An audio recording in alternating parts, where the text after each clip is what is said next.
cardíaca actualmente es muy segura. Si podemos en algún momento ofrecer esa seguridad que ya está demostrada en el tiempo, por heridas mucho más pequeñas para que su familiar, su paciente o para que usted mismo se recupere más rápido y pueda salir a trabajar cuando tenga dolor de pecho, cuando tenga dificultad para respirar, de consultar antes de que esto sea muy tarde. Cuando pensamos en una cirugía del corazón, nos imaginamos algo súper complejo, un posoperatorio demorado o lento o difícil, o quizás hasta con una cicatriz gigantesca. Pero hoy en día, con las técnicas, tecnológicamente hablando y con la experticia médica, podemos resolver estos asuntos y quitar tantos tabúes, miedos o paradigmas. Mi nombre es Sandra Nieto y hoy me encuentro muy bien acompañada.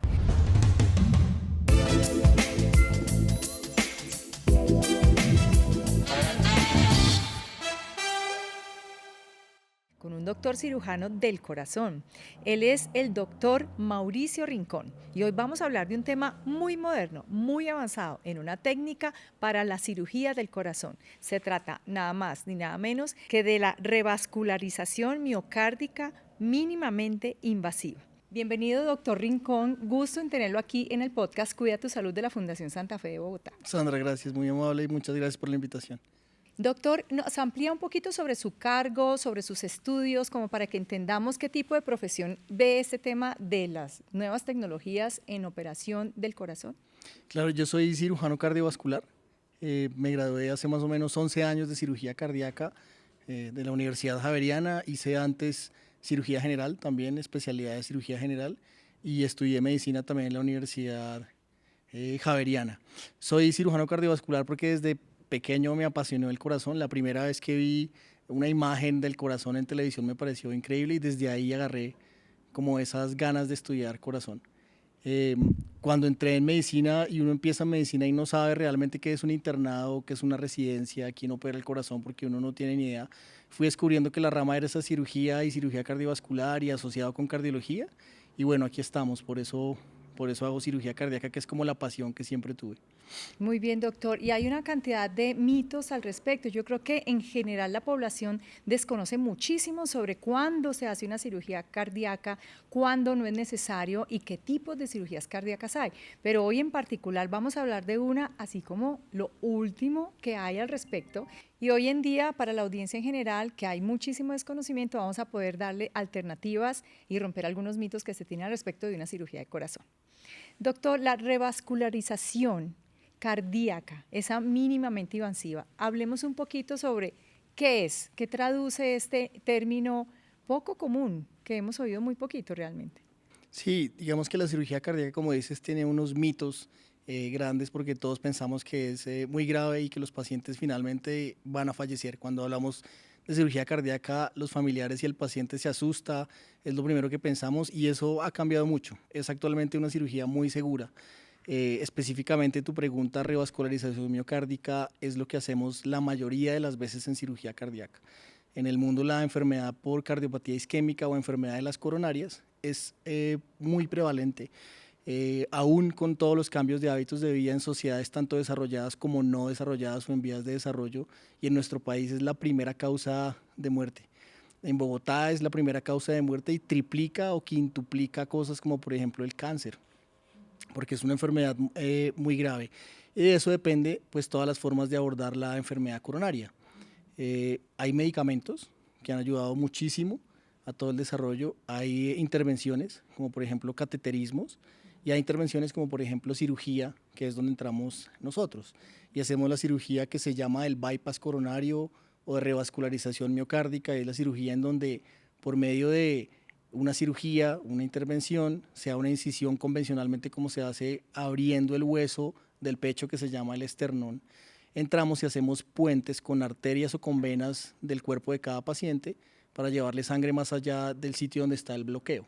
Eso es, digamos, como se define la cirugía de revascularización miocárdica o del bypass coronario, que la mayoría de las veces un cirujano cardiovascular realiza en el 60 o en el 80% de las intervenciones que hay, porque es una enfermedad muy prevalente. La revascularización miocárdica, entonces hablemos de miocárdica, quiere decir que se hace es para el miocardio, no para otras partes del corazón. Sí, se hace para el músculo. El corazón es un músculo que necesita que le llegue sangre.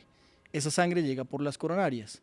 Cuando uno se enferma de las arterias coronarias, cuando uno tiene infartos o alguna enfermedad que se tapan las arterias, sea por colesterol, por calcio, pues no le llega la sangre al miocardio, no le llega la sangre al músculo, y es cuando viene el infarto y ese músculo que se contrae y que es una máquina de bombeo se vuelve una cicatriz. Ahí es donde tenemos problemas con esta enfermedad. Por eso las arterias lo que hacen es llevar nuevos o los puentes llevan oxígeno a esas arterias y a ese músculo que está enfermo. Claro, esa cirugía grandota que hablaba usted ahorita existe. ¿Sigue existiendo o eso ya está abolido?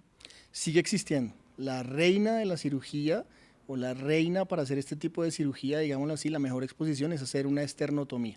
Esternotomía es hacer una incisión en la mitad del pecho y abrir este hueso, que lo hacemos obviamente bajo anestesia general, con una sierra especial. Y es como se hace de una forma convencional desde los años 50, casi 60, cuando empezaron todas estas intervenciones. De ahí en adelante, muchas de las cosas que vemos los cirujanos es que hacemos bien las arterias, hacemos bien los puentes, los pacientes se recuperan bien, pero no así del tema de la herida, de su funcionalidad, volver al trabajo, volver a hacer actividad, les cuesta mucho a algunos pacientes, así como las incisiones que hacemos abajo en las piernas para hacer resecciones de las venas safenas y ponerlas arriba como puentes. Entonces, es una cirugía muy efectiva, es una cirugía que está comprobada su duración, pero también es una cirugía muy invasiva, razón por la cual se han creado o hemos tratado de desarrollar nuevas técnicas en el mundo que ya son de alguna forma muy replicables con el entrenamiento humano, con los instrumentos adecuados, en instituciones que tengan toda la tecnología para poderlo hacer. Y por dentro es la misma cirugía, pero las incisiones son menores. Ahí es donde vienen las técnicas de menor invasión. ¿Y por eso se llama revascularización? ¿O ambas se llaman revascularización? Todas se llaman revascularización, Okay. es la misma cirugía, la diferencia, y así como en cirugía valvular o cualquier otra cirugía de mi especialidad, es seguir ofreciendo todos esos beneficios que ya están demostrados a lo largo del tiempo, pero por una incisión menor, para que los pacientes se recuperen más rápido, vuelvan a una vida más rápido, tengan estancias más cortas, hagan menos sangrados, hagan menos infecciones y con eso mejorar pues todo lo que le estamos ofreciendo al paciente. El término mínimamente invasivo a veces lo pensamos y es un término que abarca demasiado, ¿no? Es muy grande porque nosotros somos muy invasivos. La cirugía cardíaca con frecuencia usa una máquina que hace de corazón y de pulmón para mantener vivo al paciente mientras estamos interviniendo el corazón específicamente y para darle sangre al resto de los órganos, los más graves, cerebro, hígado, riñones. La mayoría de nuestros pacientes son de edades avanzadas, tienen muchas otras enfermedades, hipertensión, diabetes, el colesterol está alto, dislipidemia, son obesos, tienen problemas de los pulmones, entonces son pacientes muy mórbidos, se llama eso. Así que si uno trata de buscar una cirugía que sea efectiva, que sea correcta, que esté demostrada, pero por unas incisiones menores, termina siendo menos invasivo. Y digo que el término a veces es complejo porque somos realmente muy invasivos. El hecho de derivar toda la sangre a esta máquina que hace de corazón y de pulmón, pues hace que seamos invasivos, que haya mucha inflamación, que haya muchos subes y bajas de la presión arterial y de los, digamos, del funcionamiento usual que el corazón y que el cuerpo tiene para llegar a ese fin que es hacer la cirugía. Entonces es un término a veces un poco muy fuerte para pensar que no seamos tan invasivos, pero los esfuerzos de los que amamos este tipo de técnicas es disminuir esa invasión para mejorar todo el viaje y la experiencia del paciente y pues su familia, claro, para mejores resultados. Muy bien, muy bien. Hablemos de por qué la hace mínimamente invasiva. Entonces, ahora sí, ¿en qué consiste esa cirugía que es mucho más amigable con el paciente? Sí, la cirugía de revascularización miocárdica mínimamente invasiva o con técnicas de menor invasión, lo que busca es no hacer una incisión en el hueso, que se llama el esternón. Y hay varias vías que se han estudiado y se han demostrado, pero actualmente lo que hacemos es a través de las costillas, por incisiones más o menos en una persona, en los hombres, por ejemplo, que es más fácil de explicarlo, donde está la tetilla, si se quiere, se hace una incisión de más o menos unos 7-8 centímetros, el índice de un dedo de una persona de un tamaño convencional, y por ahí entramos con unos separadores especiales sin abrir el hueso, sin hacer incisiones sobre hueso, a través de las costillas. Es una forma como los pacientes lo entienden y hemos visto que así ha sido como la forma de comunicarnos. Y por dentro hacemos la misma cirugía, que como te repito es con arterias del pecho de los pacientes, con arterias de los brazos de los pacientes o con venas de las piernas, hacemos unos puentes para llevar sangre más allá de donde está la obstrucción. La mayoría de las veces, como lo hacemos en el grupo aquí en la fundación, es fuera de la máquina de circulación extracorpórea, teniéndola en la sala por si sucede algún evento que lo requiera, pero lo hacemos con unos aparatos especiales para estabilizar la zona donde vamos a trabajar y el resto del corazón sigue bombeando. Claro que es un trabajo multidisciplinario porque tienes que tener el grupo de anestesia muy entrenado, el grupo de perfusión muy entrenado, el grupo de instrumentación muy entrenado, el grupo de enfermería en la sala de cirugía para que todo salga bien. Pero como que toda esa orquesta que hay de todos estos grupos hace que podamos hacer este tipo de intervenciones sin parar el corazón y eso disminuye el riesgo de sangrados, disminuye el riesgo de infecciones, los pacientes se inflaman menos, disminuye el riesgo de problemas a las enfermedades del riñón, a los pacientes con enfermedad renal crónica, entonces que terminen en diálisis, por ejemplo, que es un miedo frecuente de los pacientes, es menor. Hacen menos lesión de los riñones, hacen menos lesión del cerebro, se recuperan más rápido esos pacientes. Doctor, candidato para ese tipo de cirugía versus la otra, porque la otra también continúa haciéndose. Acá en la fundación, de hecho, cualquiera Claro. de las dos alternativas existe. ¿Cuándo sí se es candidato para la mínimamente invasiva? Es una pregunta difícil a la luz de hoy porque es un tema realmente novedoso. No todos los grupos de cirugía ni todos los cirujanos, así como todos los pacientes o todos los hospitales serían candidatos a. Arranca por el entrenamiento. Como te decía, no es para todos los cirujanos, no es para todos los equipos quirúrgicos. Tienen que tener una serie de entrenamiento y de experiencia adecuada para eso, que afortunadamente la tenemos y hemos iniciado a explorarla. No es para todos los pacientes, porque hay pacientes que están en una condición de una enfermedad muy aguda o muy grave, una condición aguda de la enfermedad que hace que el riesgo para hacerlo por incisiones pequeñas, donde el campo es limitado, donde necesitas unos aparatos especiales, probablemente no es la indicación. Esos son los pacientes que nosotros llamamos que están en choque, por ejemplo. Pacientes que están con un infarto masivo, que necesitas parar el corazón, que necesitas hacer una cirugía rápida, probablemente no son candidatos. Y por otra parte, todos los equipos y las instituciones donde no tengan todo el entrenamiento y la tecnología puede que no lo sea.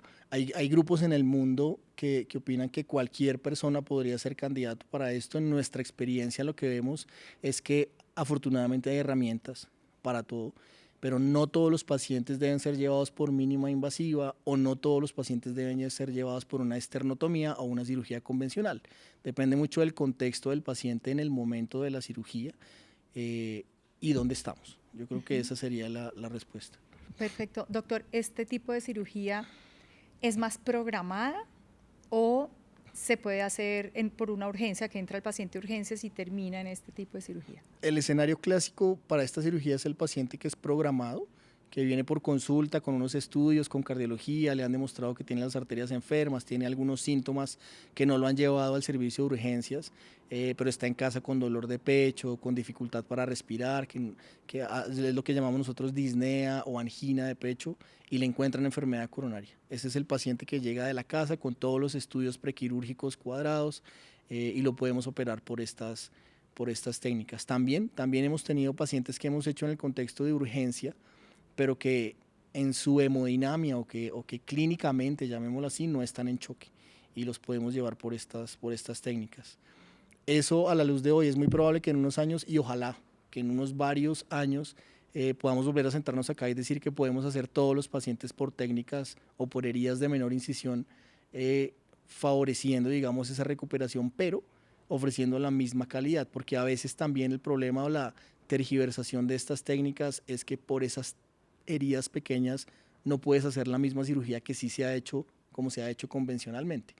Y puede llegar a ser un error, pero de ahí está la responsabilidad y el entrenamiento de nosotros para ofrecerla de la forma como debe ser adecuada. Doctor, comparemos las dos cirugías de cara al beneficio del paciente un poco. Si bien las dos dan un resultado maravilloso, por lo que le entiendo, de cara a la calidad de vida, rapidez de recuperación, un poco como esas métricas, llamémoslo así, posteriores a la cirugía o incluso anteriores a la cirugía. Comparemos estas dos, por favor. Es una pregunta muy interesante porque las hemos medido y es interesante cuando uno las mide en su entorno y en su medio a cuando uno las lee en otros hospitales o en otros países de referencia.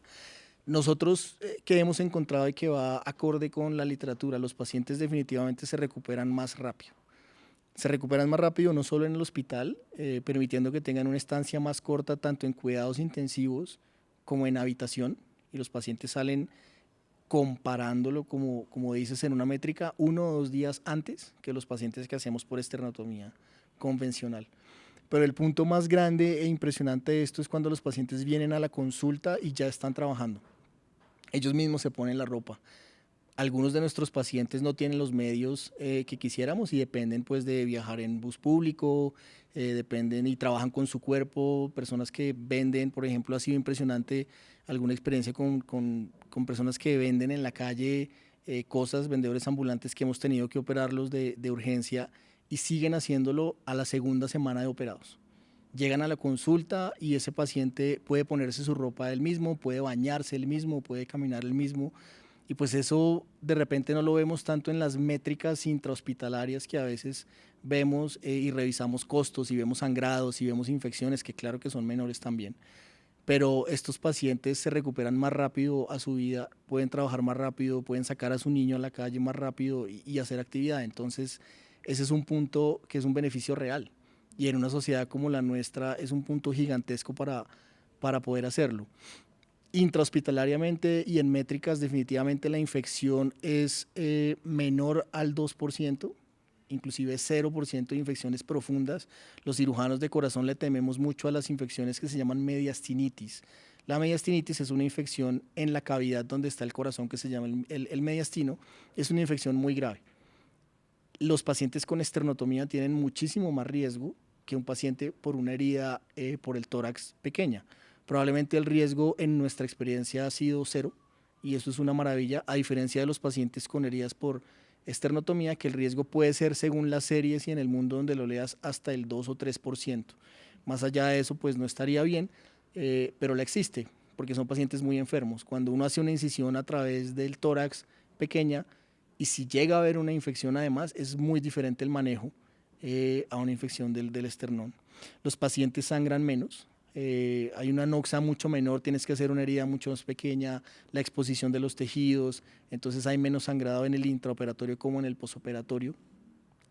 Y el dolor es un punto tal vez en contra de la primera semana. Probablemente uno de los bemoles que uno podría decirle es que una incisión en el tórax, en el pecho, duele más al lado lateral, entre las costillas, que una incisión en la mitad del pecho. Y lo hemos visto y está demostrado. La primera semana de esos pacientes les duele mucho más. El segundo día es un dolor intenso, pero a la siguiente semana esos pacientes ya no tienen tanto dolor. Entonces se voltea un poco ahí las estadísticas.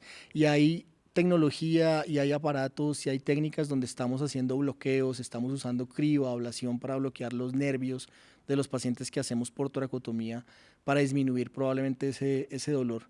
Y seguramente el día que logremos afinar ese punto donde el dolor sea inclusive menor, estos pacientes van a volar mucho más rápido y van a salir caminando mucho más rápido del hospital. Muy bien, doctor. Si yo fuera la audiencia, y también me lo estoy preguntando, obviamente es, bueno, ¿cómo sé si yo o mi pariente, papá, abuelo, esposo, puede ser tratado de esta manera? Obviamente, lo decía ahorita, pues eso va a depender con su médico y demás, pero ¿quiénes son? ¿Cuáles son esas enfermedades base que me pueden llegar a pensar en una cirugía cardíaca y a este tipo de metodología? La mayoría de nuestros pacientes son pacientes en la tercera edad, en la tercera avanzada edad, digamos.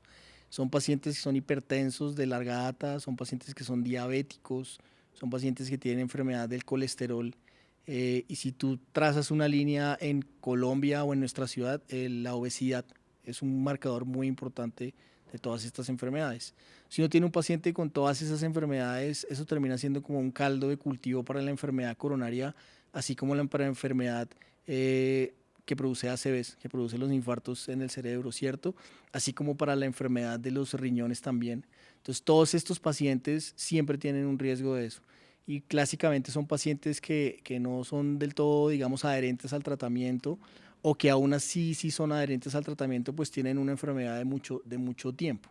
Tienen dificultad para respirar, tienen dolor de pecho, te empiezas a dar cuenta que tu familiar no puede subir las escaleras porque se ahoga, que antes hacía algunas actividades de la vida y se siente ahogado o que de vez en cuando le da dolor en el pecho. Esos son como signos de alarma donde hay que consultar siempre. Y ese es como en general el grupo de pacientes que presenta enfermedad coronaria con el tiempo.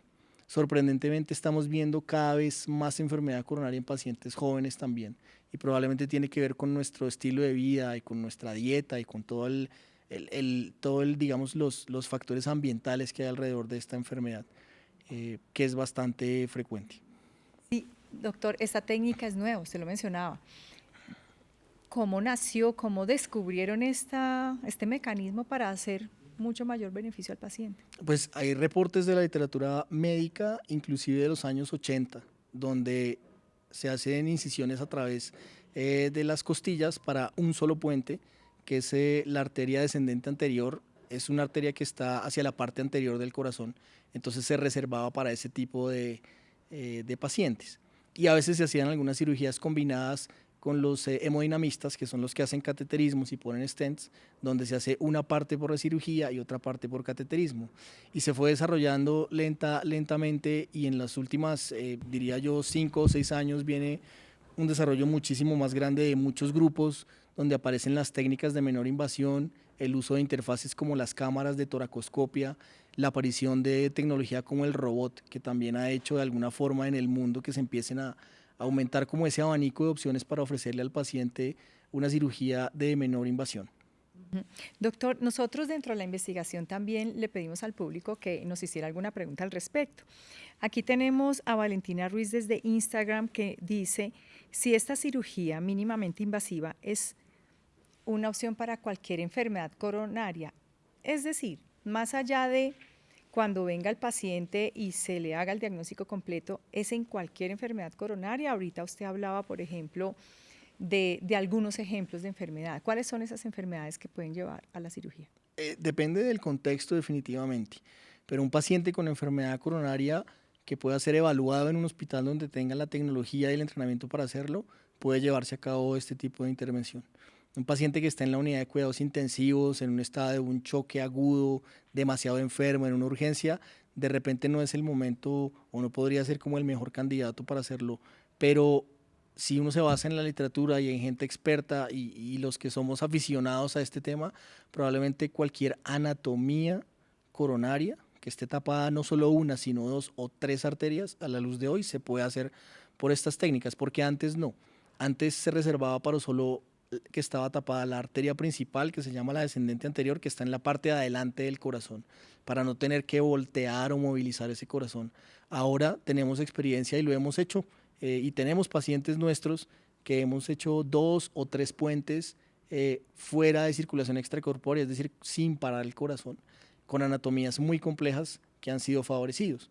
Claro que no quiere decir esto tampoco que no hayan complicaciones, claro que las hemos tenido, claro que tenemos pacientes así, son pacientes muy complejos y son cirugías con también mucha complejidad a su vez, que hacen que necesiten todo este entrenamiento y estas cosas, pero tenemos pacientes ya que hemos podido ofrecer con anatomías muy complejas en este tipo de intervenciones. Perfecto. Doctor, usted al principio mencionaba el tema del colesterol y mencionó calcio. ¿Nos puede aclarar un poquito? Porque todos sabemos que algo que tiene que ver el colesterol, los triglicéridos, el azúcar, como con esto. Pero ¿y el calcio? ¿De qué se trata tapar las arterias por calcio? Cuando uno opera muchas veces estos pacientes, y ya desde un punto de vista no tan académico o científico, esas arterias y con el tiempo nuestros hábitos de vida hacen que haya unas placas de colesterol que se van depositando en las arterias coronarias y esas arterias se van endureciendo.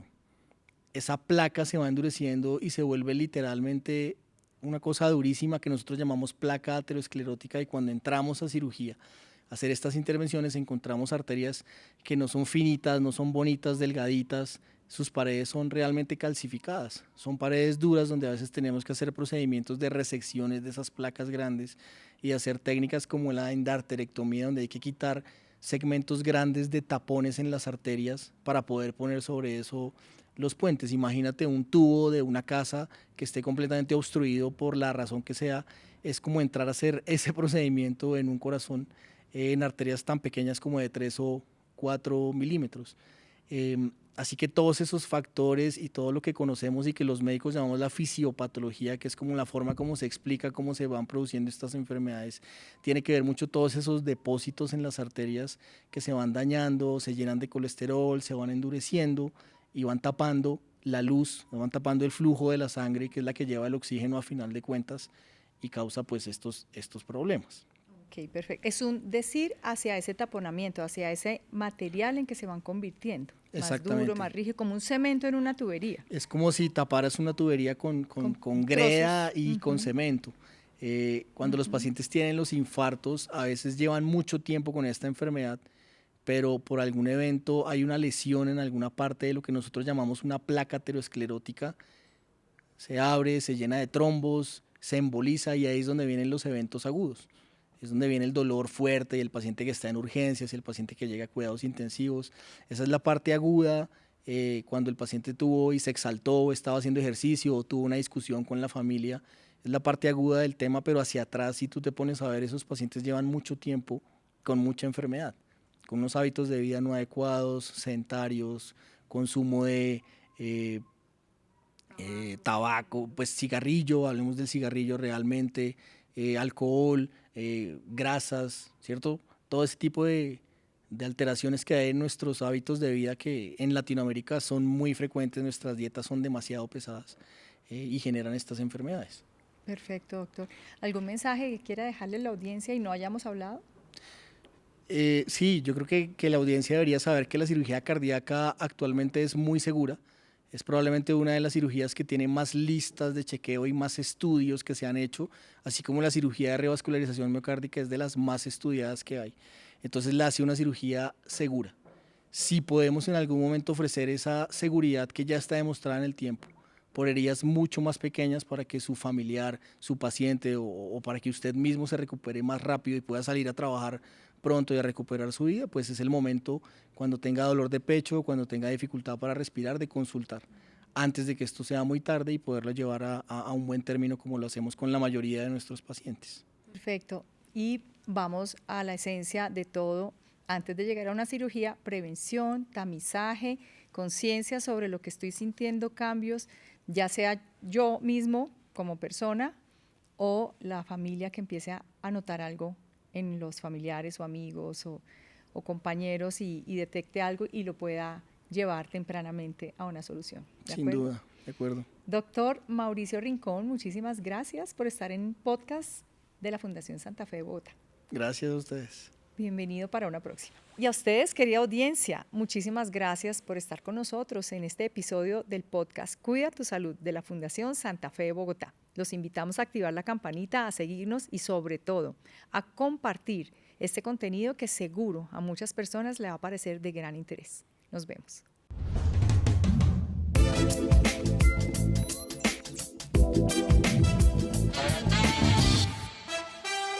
Vigilado por Supersalud.